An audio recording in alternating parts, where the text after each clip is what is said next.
All right, let's just jump right in. We're all using AI these days, but here's the real question. Are we actually getting the most out of it? Today, we're going to move way beyond just, typing in a simple prompt. We're talking about a much more powerful way to get results that are actually useful and reliable. It's time to level up your entire approach to AI. Oh man, we've all been there, haven't we? You've got this awesome idea, you turn to the AI for a bit of creative help, maybe for your next YouTube video. And what do you get back? That. Something so literal, so completely generic that it's just useless. It is so frustrating, and it really makes you feel like you and the AI are speaking two totally different languages.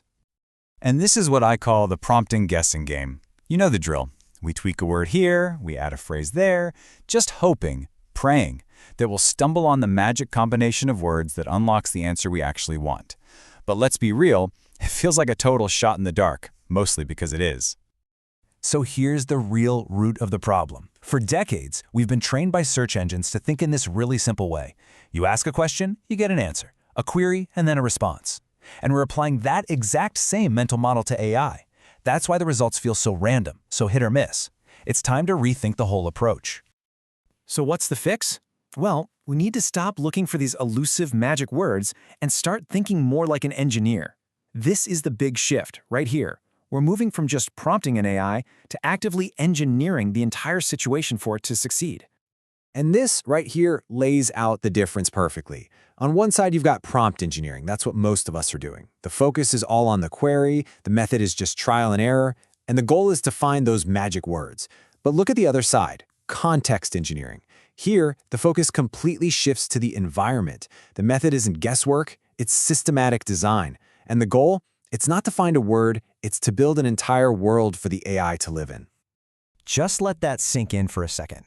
This is the absolute core idea we need to grab onto. Stop stressing about phrasing the perfect question and start focusing on creating the perfect, information-rich world where the right answer isn't just possible, it's the most logical, natural conclusion.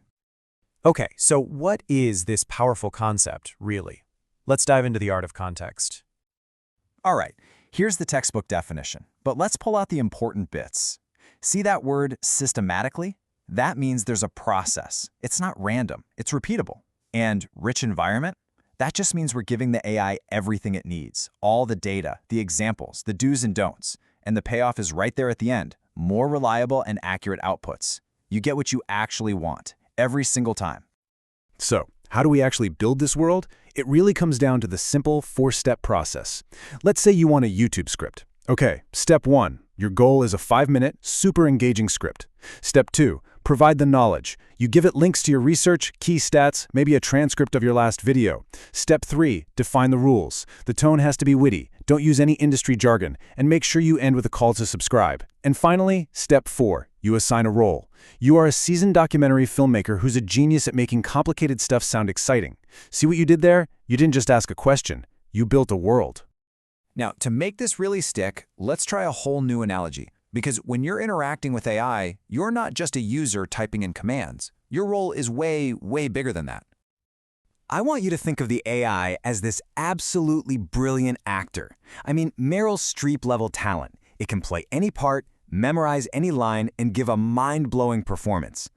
But it shows up on set completely cold. No training, no idea what the movie's about. The potential is massive, but it's just waiting there for direction. And a simple prompt like our "give me video ideas," that's like handing your brilliant actor a single line of dialogue completely out of context. You just hand them a slip of paper that says, "to be or not to be." I mean, what are they supposed to do with that? Should they say it sadly, angrily, with a sense of wonder? You'll get a performance, for sure, but it's probably not the one you needed for your scene. Ah, but the context, that is where the magic happens. The context is everything else. It's the full script so the actor understands the entire story arc. It's the set design so they know the world they're in. It's the character's backstory, their deepest fears, their motivation, all the stuff a director gives them. It's all the pieces they need to deliver the exact, nuanced performance you had in your head. So this is the big takeaway here. Your whole role changes. You're no longer some random person in the audience yelling requests at the stage. No way.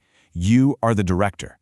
You are the one in control, thoughtfully and intentionally shaping the entire creative environment to guarantee you get an Oscar-worthy result.